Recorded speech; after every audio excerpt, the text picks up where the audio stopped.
the backyard buzzed with laughter, the smoky tang of grilled burgers curling through the summer air, when the gate creaked open and a stranger in a cheap suit stepped through. His shoes, scuffed and out of place on the grass, crunched toward the picnic table. My wife, Lila, stood mid-laugh, a beer bottle dangling from her fingers, her eyes catching his approach before I did. The process server handed her a manila envelope, his face blank as a stone wall, and said, "You've been served."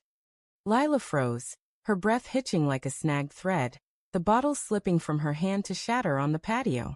The chatter died. Our friends' faces turned, a gallery of wide eyes and parted lips, as the world tilted under my feet. I crossed the lawn, heart pounding like a fist against my ribs, and touched her arm. "Lila, what is it?"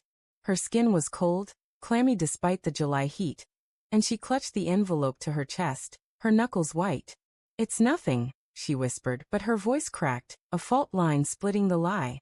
She wouldn't meet my eyes, her gaze darting to the envelope, then to the ground, where beer foam hissed against the broken glass.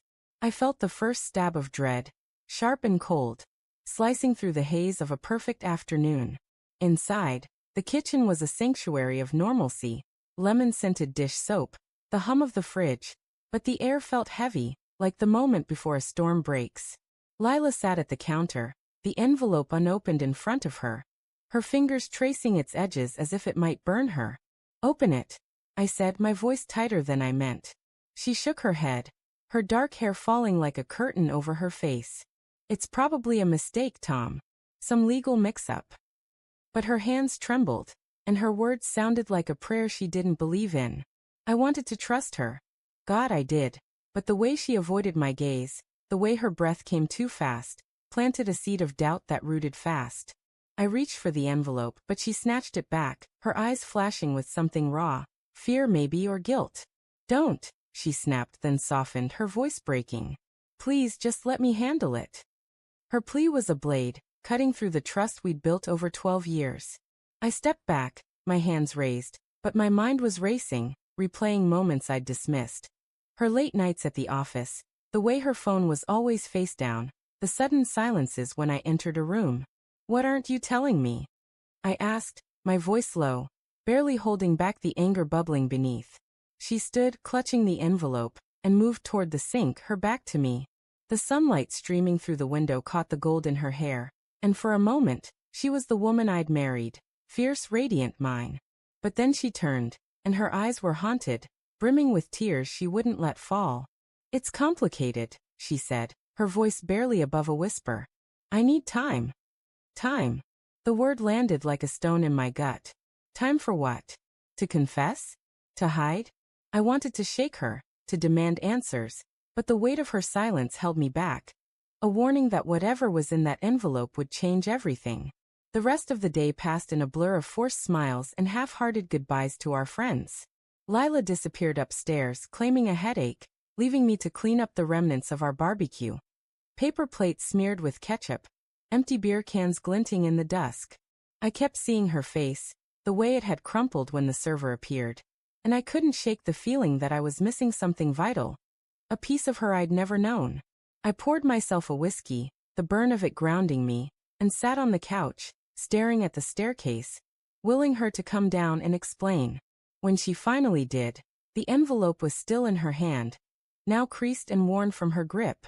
She sat across from me, her knees drawn up, looking smaller than I'd ever seen her. "Tom," she started, then stopped, her lips trembling.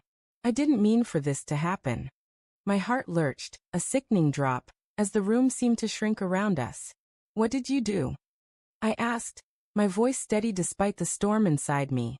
She opened the envelope, her hands shaking so badly the papers rustled, and slid a document across the coffee table. It was a lawsuit, breach of contract, filed by a man named Daniel Harper. A name I didn't know. A name that felt like a stranger's fist in my chest.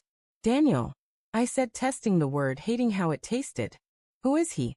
Lila's eyes flicked away, and that small gesture was a confession in itself. "He's someone I worked with," she said, her voice barely audible. "It was a mistake, Tom. A stupid, selfish mistake." The air left the room, and I was drowning, the truth crashing over me in waves. An affair. My wife, my Lila, had betrayed me. I wanted to scream, to throw the papers in her face, but all I could do was stare at her, searching for the woman I thought I knew. She told me in fragments, her words halting, each one a fresh wound. It started innocently, a shared project, late nights, a connection she hadn't expected. But then it grew, a secret she carried like a stone in her chest, until Daniel wanted more, wanted her to leave me. The lawsuit was his revenge, claiming she'd promised him a partnership, a future. I ended it, she said, tears streaming down her face now. I swear I ended it months ago. But he won't let go. Her voice broke, and she reached for my hand, but I pulled away, the sting of her touch too much. I stood, pacing the living room, my mind a tangle of rage and heartbreak. I saw our life together, our wedding on the beach, her laughter in the morning, the way she'd curl into me at night, and it all felt like a lie. How could you? I asked, my voice raw, breaking. How could you do this to us? She sobbed, her hands covering her face, but her apologies felt hollow, like ash in my mouth. I wanted to hate her, to walk away, but love is a stubborn thing, clinging even when it's been gutted. The night stretched on, a war of words and silences. I demanded details, hating myself for needing to know, and she gave them, each one a fresh cut. But then she said something that stopped me cold. I stayed, Tom. I chose you. Her eyes locked on mine, desperate, pleading. I could have left, but I didn't. I love you.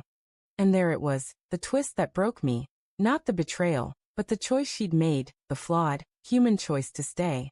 I saw her then, not as the villain I wanted to paint her, but as someone who'd stumbled, who'd hurt me but hadn't stopped loving me. I sank onto the couch, my head in my hands, the weight of it all crushing me. The lawsuit was a mess we'd faced together.